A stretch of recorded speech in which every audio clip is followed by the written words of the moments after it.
This is Optimal Living Daily Relationships, episode 125, Work-Life Balance, Careers, Parenthood, and Choices by Tammy Marshall with FamilyOptimize.com. And I'm Joss Marie, your host and personal narrator, right here on the Relationships edition of Optimal Living Daily. This is the show where I read to you from some of the best relationship blogs in the world every Monday through Friday, free of charge. Today, I have a post from Tammy Marshall with FamilyOptimize.com all about balancing work and life. This is a challenging task, no doubt, but know that you're not alone. In fact, you can join our Facebook group to meet other like-minded people who may be facing some of the same challenges. All you have to do is search for Optimal Living Daily in Facebook and request access to join the group. Or the shortcut link is oldpodcast.com/Facebook.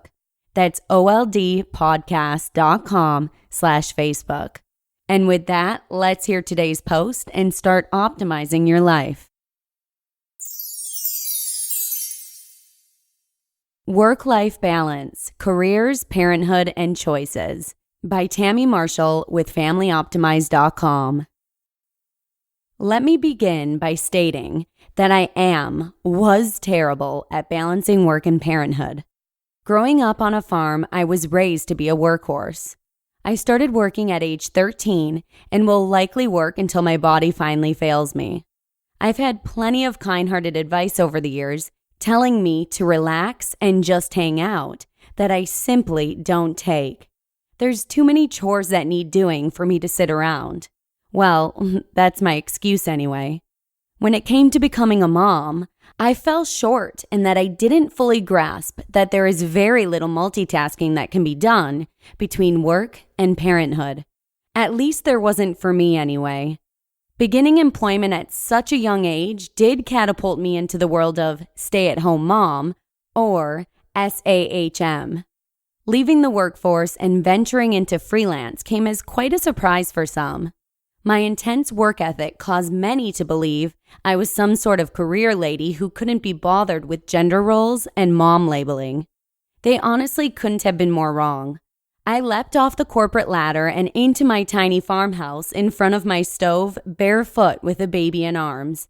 I was determined to be the very best mom for my baby, and that included exclusive breastfeeding and utilizing, to the best of my abilities, everything I learned from my time working with teen moms. However, I thought I would work more than I did. There were months that I literally did not take any calls, nor did I look for any assignments. I remember the day I finally shut the lid on my work laptop and kept it closed for nearly 2 years. Learning from parents in the limelight. I'm not alone in this concept that I share with many soon-to-be moms, including the brilliant journalist Christiane Amanpour. When the war correspondent decided to become a parent, she says this thought popped into her head that she would still work as much as she did before being a mom, and she would just bring him with me. Needless to say, that didn't happen. And like the rest of us, she had to figure out how to continue her work and be a mom. She found out soon that she could not bring her son with her when propelling from helicopters into war zones. You may laugh that she even considered this, but I thought I would be at least a part-time working mom. Well, let's just say my work hours were few and far between, and there were some years I didn't work at all. Even now with a school-age child, I only work when my child is in school. Writing and a lively child do not mix. I learned the hard way that if I tried to be a superstar mom like Sarah Jessica Parker's character in the movie, I don't know how she does it, I ended up being a bad freelancer and a poor mom. It did not work. One of my favorite quotes from Maya Angelou reads, quote, "I've learned that people will forget what you said, people will forget what you did, but people will never forget how you made them feel." Unquote. I know I made people feel less important when I decided to try interviewing them while taking care of my child. I recall one interview where I sat with my work laptop on my home desk with my phone on speaker. My child began crying and there wasn't anything I could do to stop the tears. The person I was interviewing laughed, but I can't help but think they were despondent being asked to interview with a distracting baby present. To make matters worse, the only thing that helped was handing my baby my laptop and trying to memorize what was being said for my assignment. It didn't go well. It was pretty soul-crushing. Moreover, as my child grew and I ended up trying to finish a project with her present, I became frustrated at her and irritated that she couldn't occupy herself for 10 more minutes. I know I made her feel like a burden. Making her feel bad about my inability to balance work and life made me feel bad as a mom. One of my favorite vlogs features the amazingly talented Casey Neistat. In his vlog, he talks a lot about work and life balance. He describes his early years with his son and how he missed out on so much because he worked all the time. Despite his hefty workload, he always managed to carve out time to spend with his son because he says, "There is nothing in life that highlights just how fast life passes like watching your kids grow up." When I first became a mom, I remember one of the best lines of advice I received. Don't go back to work. Be poor. You will never get your child's early years back. Because of the wise words of this woman and of Neistat, I've made the choice to focus on being a mom. While I still occasionally make mistakes and sometimes parenting and freelancing butt up against each other, I'm doing a better job of balancing work and parenting every day. I won't get the time with my child back. Eventually, she will grow up and spread her wings and fly into the world to do her own work. Then, I'll have the time I need to do whatever freelance project comes my way. My nest will be empty and my plate will be full. Right now, my nest is full and my plate is half empty. And that's okay, because I'll be working until my body gives out.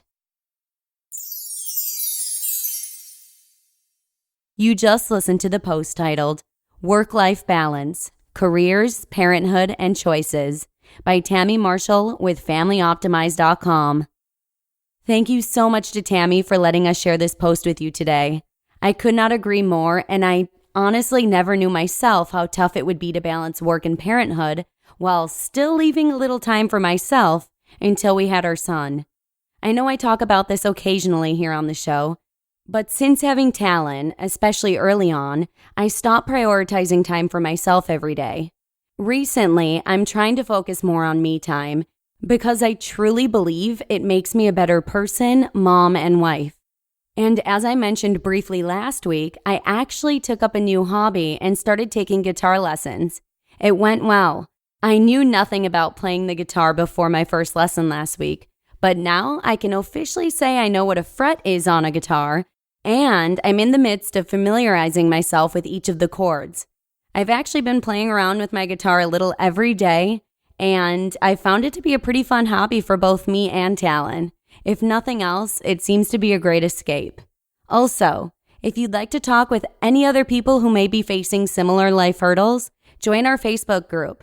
It's a great way to meet other like-minded people who may have some great advice for what you're going through. Just search for Optimal Living Daily in Facebook and request access to join the group. Or the shortcut link is oldpodcast.com/Facebook. That's oldpodcast.com/Facebook. And that's a wrap. Thank you so much for joining me here today. Have a fabulous weekend, and I hope to see you again next week, where your optimal life awaits. Hello, Life Optimizer. This is Justin Malik, creator and producer of this podcast, but also Optimal Living Daily, the show where I read to you from even more blogs covering finance, productivity, minimalism, personal development, and more from incredible bloggers like Derek Sivers, Zen Habits, Mark and Angel, The Minimalists, and all the ones you hear on this show too. So if you enjoyed today's episode and like taking amazing blogs on the go, come on over to Optimal Living Daily and subscribe to that one too. And together, we'll start optimizing your life. You've been listening to Optimal Living Daily. Be sure to hit the subscribe button to stay up to date on each new episode. And head to oldpodcast.com, that's OLDpodcast.com, for a free gift as well as more actionable tips and resources to help you maximize your potential. Thanks for joining us, and remember, your optimal life awaits.